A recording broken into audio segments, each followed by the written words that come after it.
avait planifié aussi comment les avoir.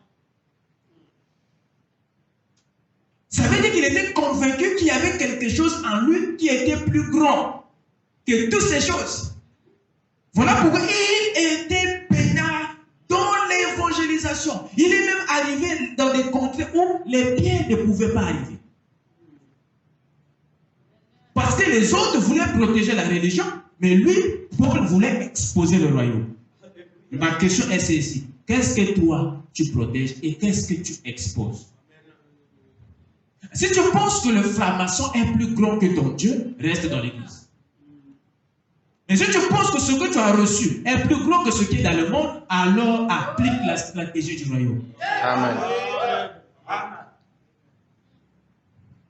Dans cette stratégie, il y a tout. Je vous dis, il y a tout.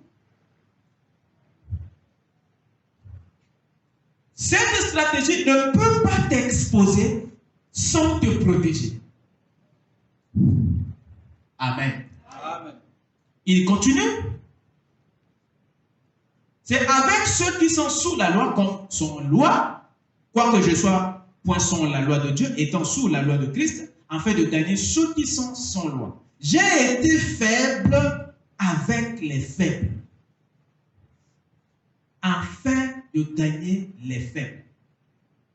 Non, ça ne veut pas dire que il est rentré dans le péché, il a commencé à faire le péché, comme faisait aussi son ami ou son collègue païen. Ça ne veut pas dire ça.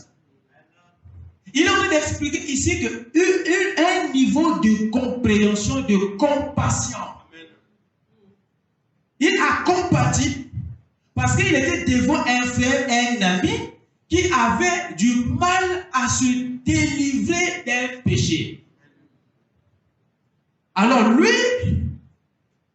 il a fait preuve de sympathie et de compassion. Oh, voilà ce frère, cette soeur qui n'arrive pas.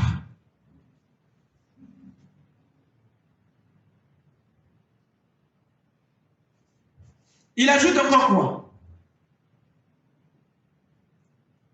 Je me suis fait tout à tous afin d'en sauver de toute manière quelques-uns. Paul n'avait pas eu une haute opinion de lui-même. Il était un grand apôtre, un grand prophète, mais qui n'avait pas de problème de grandeur. Il était capable à tout moment, dans n'importe quelle condition, se retrouver même dans la vallée pour examiner l'état et la condition d'un frère ou d'une sœur, qu'il soit ou pas avec sa dénomination. Voilà la simplicité dans laquelle Paul avait réduit son ministère. Voilà pourquoi son impact était phénoménal. Mais aujourd'hui, les apôtres courent après les titres. Et dès qu'ils décrochent le titre le plus grand, ils ne peuvent plus descendre. Même pour le voir, ça devient compliqué. Mais le pastorat, c'est une fonction qui est en rapport avec le troupeau. Amen. Si déjà tu te rends inaccessible au troupeau, mais le troupeau va mourir. Déjà le berger dort à la porte de la bergerie. Je dis bien à la porte. À la porte. Ça veut dire qu'à proximité. Il est à proximité. Il n'y a personne au monde qui peut comprendre les difficultés des brebis, les odeurs des brebis, les problèmes et les maladies des brebis. Il n'y a personne au monde qui peut mieux les comprendre si ce n'est un berger. Et Frère Branham dit que la particularité d'un berger, c'est qu'il a la capacité de distinguer le bêlement d'une chèvre avec celui d'une brebis. Yes. Bon, quand tu ne connais pas déjà distinguer ces deux bêlements-là, tu ne feras rien.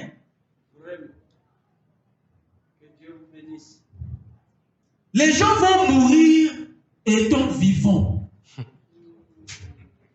Parce qu'il y a quelqu'un qui ne connaît pas le pastorat. Les gens pensent que le pastorat, c'est un poste. Non. Le pastorat n'est pas un poste. Ils s'agrippent parce qu'ils pensent que c'est un poste. Voilà pourquoi ils portent tous les noms. tout. Parce que c'est les titres qui les font, qui les rendent importants. Alors que c'est lui qui est censé rendre utile un titre. Il dépend des titres.